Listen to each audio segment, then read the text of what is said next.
Hello दोस्तों, आप सभी का हमारे YouTube channel daily current affair में हार्दिक स्वागत है। प्रतिदिन अति महत्वपूर्ण प्रश्न पढ़ने से पहले यदि अभी तक अगर आपने हमारे चैनल को सब्सक्राइब नहीं किया है तो सब्सक्राइब करें, लाइक करें एवं बेल आइकन दबाना ना भूलिए ताकि आपको current affair with static GK के नोटिफिकेशन प्राप्त हो सके। चलिए हम शुरुआत करते हैं पहले क्वेश्चन से। पहला क्वेश्चन दोस्तों, एशिया का सबसे बड़ा टूलिप उद्यान Indira Gandhi memorial tulip garden कहाँ स्थित है? तो दोस्तों, एशिया का सबसे बड़ा ट्यूलिप उद्यान Indira Gandhi memorial tulip garden Srinagar में स्थित है। ये फोटो देख सकते हैं आप दोस्तों ट्यूलिप गार्डन का। यह जो है दोस्तों श्रीनगर की प्रतिष्ठित डल झील के तट पर एशिया का सबसे बड़ा उद्यान है। और ये फोटो भी आप देख रहे हैं Indira Gandhi memorial tulip garden जो कि श्रीनगर में स्थित है। नेक्स्ट क्वेश्चन की ओर चलते हैं दोस्तों। नेक्स्ट क्वेश्चन आपका, बैठक क्षमता के आधार पर भारत का सबसे बड़ा स्टेडियम कौन सा है? तो साल्ट लेक स्टेडियम जो कि कोलकाता में स्थित है। दोस्तों, कोलकाता जो है पश्चिम बंगाल की राजधानी है। यहाँ के पश्चिम बंगाल के वर्तमान राज्यपाल ला गणेशन है। मुख्यमंत्री ममता बनर्जी हैं। और पश्चिम बंगाल में जो विधानसभा की सीटें हैं वो 294 हैं। और यहाँ का जो उच्च न्यायालय है वह कोलकाता में स्थित है। नेक्स्ट क्वेश्चन की ओर चलते हैं दोस्तों। नेक्स्ट क्वेश्चन आपका, निम्न में से किस देश में दुनिया की सबसे कम प्रजनन दर है? तो वह देश है दोस्तों 2023 में, तो वह दक्षिण कोरिया। दक्षिण कोरिया की जो राजधानी है वह सियोल है और यहाँ की जो मुद्रा है वह वॉन है। तो सब दुनिया की सबसे कम प्रजनन दर प्रति महिला बच्चे जो है यह दक्षिण कोरिया की। नेक्स्ट क्वेश्चन की ओर चलते हैं दोस्तों। नेक्स्ट क्वेश्चन आपका, गुरु घासीदास राष्ट्रीय उद्यान किस राज्य में स्थित है जो राज्य का चौथा टाइगर रिजर्व बन गया? तो दोस्तों, गुरु घासीदास राष्ट्रीय उद्यान ये छत्तीसगढ़ में स्थित है। छत्तीसगढ़ के बारे में आप सभी ने सुना होगा। छत्तीसगढ़ की राजधानी रायपुर है। यह मध्य प्रदेश से अलग होकर एक नए स्टेट बना है 1 नवंबर 2000 को। यहाँ के वर्तमान राज्यपाल विश्वभूषण हरिचंदन है। यहाँ के मुख्यमंत्री विष्णुदेव साय हैं जो कि बीजेपी से हैं। और यहाँ पर जो विधानसभा की सीटें हैं 91 है और लोकसभा की 11 सीटें और राज्यसभा की यहाँ से 5 सीटें। यहाँ का जो उच्च न्यायालय है वो बिलासपुर में स्थित है। और अभी यहाँ पर जो है राज्य का चौथा टाइगर रिजर्व बन गया है वह गुरु घासीदास। नेक्स्ट क्वेश्चन की ओर चलते हैं दोस्तों। नेक्स्ट क्वेश्चन आपका, अरावली श्रेणी में माउंट आबू के भारतीय पर्वतीय स्थल में कौन सी झील स्थित है? तो दोस्तों, अरावली की पहाड़ियाँ राजस्थान में स्थित है और माउंट आबू के पर्वतीय स्थल में नक्की झील। आप अगर माउंट आबू गए हैं तो नक्की झील के बारे में आपने नाम सुना ही होगा और देखा भी होगा। फोटो आप देख सकते हैं नक्की झील का। यह जो है दोस्तों एकमात्र भारतीय कृत्रिम झील है जो समुद्र तल से 1200 किलोमीटर की ऊंचाई पर स्थित है। नेक्स्ट क्वेश्चन की ओर चलते हैं दोस्तों। नेक्स्ट क्वेश्चन आपका, राष्ट्रीय युवा दिवस 12 जनवरी को। यह जो है दोस्तों राष्ट्रीय युवा दिवस 12 जनवरी को स्वामी विवेकानंद की जयंती पर मनाया जाता है। आप सभी अच्छे से परिचित हैं 12 जनवरी को। स्वामी विवेकानंद जिनका वास्तविक नाम नरेंद्र नाथ दत्त था, उन्होंने अमेरिका स्थित शिकागो में 1893 में आयोजित विश्व धर्म सभा में भारत की ओर से प्रतिनिधित्व किया था। उन्होंने दोस्तों रामकृष्ण मिशन की स्थापना की थी जो आज भी अपना काम कर रहा है और वह रामकृष्ण परमहंस के सुयोग्य शिष्य थे। तो दोस्तों, स्वामी विवेकानंद के बारे में युवाओं के लिए प्रेरणा स्रोत है और उन्होंने 12 जनवरी को उनकी जयंती मनाई जाती है। नेक्स्ट क्वेश्चन की ओर चलते दोस्तों। नेक्स्ट क्वेश्चन आपका, किस कंपनी ने मैक और विंडोज़ दोनों प्लेटफॉर्म के लिए अपने एज क्रोमियम ब्राउज़र का नया संस्करण लॉन्च किया है? तो माइक्रोसॉफ्ट। दोस्तों, माइक्रोसॉफ्ट ने मैक और विंडोज़ दोनों प्लेटफॉर्म के लिए अपने एज क्रोमियम ब्राउज़र का नया संस्करण लॉन्च किया है। माइक्रोसॉफ्ट जो है विश्व की सबसे बड़ी सॉफ्टवेयर कंपनी है और इस कंपनी का जो मुख्यालय है वह अमेरिका में रेडमंड वाशिंगटन में स्थित है। दोस्तों, इसकी जो स्थापना है वह बिल गेट्स ने 4 अप्रैल 1975 को की थी। माइक्रोसॉफ्ट जो कि विश्व की सबसे बड़ी कंपनी है, आप सभी ने नाम सुना होगा और इसका जो मुख्यालय है वह अमेरिका के रेडमंड वाशिंगटन में स्थित है। इसकी जो स्थापना है दोस्तों माइक्रोसॉफ्ट की, वो बिल गेट्स ने 4 अप्रैल 1975 को की थी। इसके अलावा दोस्तों माइक्रोसॉफ्ट विभिन्न प्रकार के सॉफ्टवेयर भी बनाती है और इसके जो संस्थापक है वह बिल गेट्स एवं पॉल एलन थे। और अभी वर्तमान में जो है इनके जो प्रमुख है माइक्रोसॉफ्ट के वह सत्या नडेला है। तो अभी माइक्रोसॉफ्ट ने जो है विंडोज़ और मैक दोनों प्लेटफॉर्म के लिए अपने एज क्रोमियम ब्राउज़र का नया संस्करण लॉन्च किया है। नेक्स्ट क्वेश्चन की ओर चलते हैं दोस्तों। नेक्स्ट क्वेश्चन आपका आईआईटी मद्रास का नया परिसर किस देश में खोला जाएगा? तो आईआईटी मद्रास का जो नया परिसर है वह श्रीलंका। दोस्तों श्रीलंका की जो राजधानी है वह जयवर्धनपुरा कोट्टी और कोलंबो दो राजधानियाँ हैं। विधायी राजधानी श्रीवर्धनपुरा कोट्टी है और कार्यकारी और न्यायिक राजधानी कोलंबो है। यहाँ के जो वर्तमान राष्ट्रपति है वह है गोतबाया राजपक्षे और श्रीलंका में जो मुद्रा चलती है वह रुपया चलती है। तो अभी आईआईटी मद्रास का नया परिसर श्रीलंका में खोला जाएगा। नेक्स्ट क्वेश्चन की ओर चलते हैं दोस्तों। नेक्स्ट क्वेश्चन आपका बक्सा वन्यजीव अभ्यारण्य भारत के किस राज्य में स्थित है? तो पश्चिम बंगाल में स्थित है। पश्चिम बंगाल के बारे में अभी हमने पढ़ा था। पश्चिम बंगाल के राज्यपाल ला गणेशन हैं, यहाँ की मुख्यमंत्री ममता बनर्जी हैं और अभी यहाँ बक्सा वन्यजीव अभ्यारण्य ये पश्चिम बंगाल में स्थित है। नेक्स्ट क्वेश्चन की ओर चलते हैं दोस्तों। नेक्स्ट क्वेश्चन आपका प्रत्येक वर्ष 30 जनवरी को कौन सा दिवस मनाया जाता है? तो शहीद दिवस। शहीद दिवस प्रत्येक वर्ष 30 जनवरी को मनाया जाता है। नेक्स्ट क्वेश्चन आपका भारत के डिजिटल रुपए क्रेडिट और डेबिट कार्ड स्टैक पर आधारित कौन सा कार्ड प्रधानमंत्री की यात्रा के दौरान यूएई में लॉन्च किया गया था? तो जयवान कार्ड।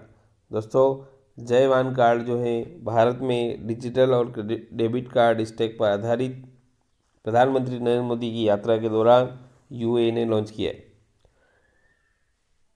जयवान कार्ड जो है ये यूएई द्वारा लॉन्च किया गया है। नेक्स्ट क्वेश्चन की ओर चलते दोस्तों। नेक्स्ट क्वेश्चन आपका स्वामी विवेकानंद हवाई अड्डा किस राज्य में स्थित है? तो स्वामी विवेकानंद हवाई अड्डा छत्तीसगढ़ में स्थित है। स्वामी विवेकानंद एयरपोर्ट जिसे पहले रायपुर अंतर्राष्ट्रीय हवाई अड्डे के नाम से भी जाना जाता था, अब जो है इसका नाम बदलकर स्वामी विवेकानंद के नाम पर रखा गया है।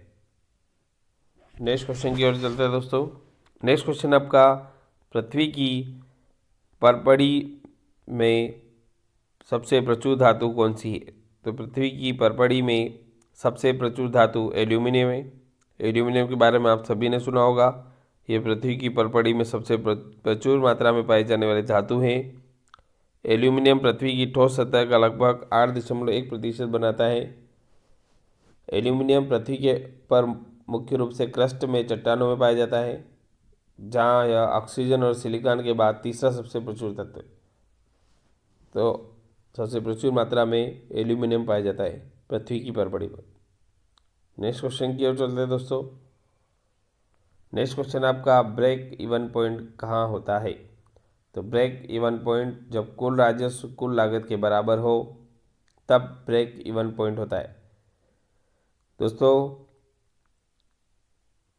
ब्रेक इवन पॉइंट वह बिंदु है जिस पर कुल राजस्व कुल लागत के बराबर होता है। ये आपको पता होना जरूरी दोस्तों। इस बिंदु पर कोई व्यवसाय लाभ नहीं कमा रहा है लेकिन घाटा भी नहीं उठा रहा है। व्यवसाय के लिए अपने वित्तीय स्वास्थ्य को समझने के लिए एक महत्वपूर्ण बिंदु है ब्रेक इवन पॉइंट। मतलब नो प्रॉफिट नो लॉस, केवल कुल लागत के बराबर, जब कुल राजस्व कुल लागत के बराबर हो। नेक्स्ट क्वेश्चन की ओर चलते हैं दोस्तों। नेक्स्ट क्वेश्चन आपका मोबाइल फ़ोन का आविष्कारक किसने किया? तो मार्टिन कूपर को, जिनके द्वारा मोबाइल फ़ोन का आविष्कार किया गया था। मार्टिन कूपर पहले hand held cellular mobile phone का आविष्कार करने का श्रेय दिया जाता है। वह मोटोरोला में एक शोधकर्ता और कार्यकारी थे। उन्होंने पहला मोबाइल टेलीफोन कॉल किया था। 3 अप्रैल 1973 को पहला मोबाइल टेलीफोन कॉल किया था। इसके अलावा दोस्तों जेल बेर्ड का आपने नाम सुना होगा। उन्होंने टेलीविज़न के विकास में उनके काम के लिए लॉरेंस को परमाणु भौतिकी में उनके योगदान के लिए चक हल को स्टेरोग्राफी 3D प्रिंटिंग आविष्कार के लिए जाना जाता है। तो जेल बेर्ड टेलीविज़न के विकास के लिए, लॉरेंस को परमाणु भौतिकी में योगदान के लिए और चक हल स्टीरियोलिथोग्राफी 3D के आविष्कार के लिए जाना जाता है।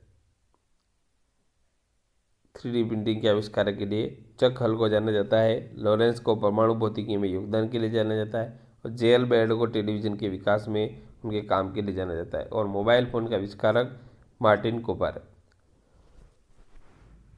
नेक्स्ट क्वेश्चन की ओर चलता है दोस्तों। नेक्स्ट क्वेश्चन आपका, जब हम किसी वस्तु को देखते हैं तो रेटिना पर बनी छवि कैसी होती है? तो जब हम किसी वस्तु को देखते हैं तो रेटिना पर बनी जो छवि है वो वास्तविक और उल्टी होती है। दोस्तों, जब हम किसी वस्तु को देखते हैं तो रेटिना पर बनी छवि वास्तविक और उल्टी होती है। मानव आँख में लेंस वस्तु से आने वाले प्रकाश को अपरिवर्तित करके रेटिना पर एक छवि बनाता है। मानव जो है दोस्तों, आँख में लेंस वस्तुओं से आने वाले प्रकाश को अपरिवर्तित करके रेटिना पर एक छवि बनाता है। यह छवि वास्तविक है क्योंकि इसे स्क्रीन पर प्रक्षेपित किया जा सकता है, जिस तरह से लेंस प्रकाश किरणों को मोड़ता है। तो दोस्तों, रेटिना पर जो हम किसी वस्तु को देखते हैं तो रेटिना पर जो छवि है वह वास्तविक और उल्टी होती है। नेक्स्ट क्वेश्चन की ओर चलते हैं दोस्तों। नेक्स्ट क्वेश्चन आपका, किस संवैधानिक संशोधन अधिनियम द्वारा मतदान की आयु 21 से घटाकर 18 कर दी है? तो 61वें संविधान संशोधन के तहत भारत में मतदान की आयु 21 से घटाकर 18 कर दी गई है। इस संशोधन में भारतीय संविधान के अनुच्छेद 326 को बदल दिया, जो लोकसभा और राज्य विधानसभाओं में मतदाताओं की योग्यता से संबंधित है। तो ये संशोधन जिसमें मतदान की आयु 21 से 18 की गई है, बहुत बार पूछा गया जा चुका है। तो यह संशोधन है 61वां। नेक्स्ट क्वेश्चन की ओर चलते हैं दोस्तों। रामकृष्ण परमहंस के प्रमुख अनुयायी नरेंद्र नाथ दत्त को और किस नाम से जाना जाता है? तो स्वामी विवेकानंद। दोस्तों, रामकृष्ण परमहंस के प्रमुख अनुयायी नरेंद्र नाथ दत्त को स्वामी विवेकानंद के नाम से भी जाना जाता है। नेक्स्ट क्वेश्चन की ओर चलते हैं दोस्तों। नेक्स्ट क्वेश्चन आपका, बुद्ध चरित्र के लेखक अश्वघोष कुषाण शासकों में से किसके दरबारी कवि थे? तो कनिष्क। दोस्तों, अश्वघोष जिन्होंने अद्भुत कृति बुद्ध चरित्र लिखी है, राजा कनिष्क के दरबारी कवि थे। अश्वघोष ने बुद्ध चरित्र लिखा और राजा कनिष्क के दरबार में रहते थे। और इन्होंने गौतम बुद्ध के जीवन पर संस्कृत महाकाव्य शैली के एक महाकाव्य कविता बुद्ध चरित्र के लेखक अश्वघोष जो हैं कनिष्क कुषाण शासकों में से किसके दरबारी थे? तो ये कनिष्क के दरबारी कवि थे। नेक्स्ट क्वेश्चन की ओर दोस्तों। नेक्स्ट क्वेश्चन आपका, संविधान का कौन सा भाग मौलिक अधिकारों से संबंधित है? तो संविधान का भाग 3 मौलिक अधिकारों से संबंधित है। इसमें 12 से 35 तक लिखे। नेक्स्ट क्वेश्चन की ओर दोस्तों। नेक्स्ट क्वेश्चन आपका, निम्न में से किस दर्पण का उपयोग उन स्थानों पर किया जा सकता है जहां बड़ी वस्तुएं होनी है और छोटे आकार में देखा गया? तो उत्तल दर्पण का उपयोग दोस्तों उन स्थानों पर किया जा सकता है जहां बड़ी वस्तुओं को छोटे आकार में देखना हो। बहुत अच्छा क्वेश्चन है दोस्तों।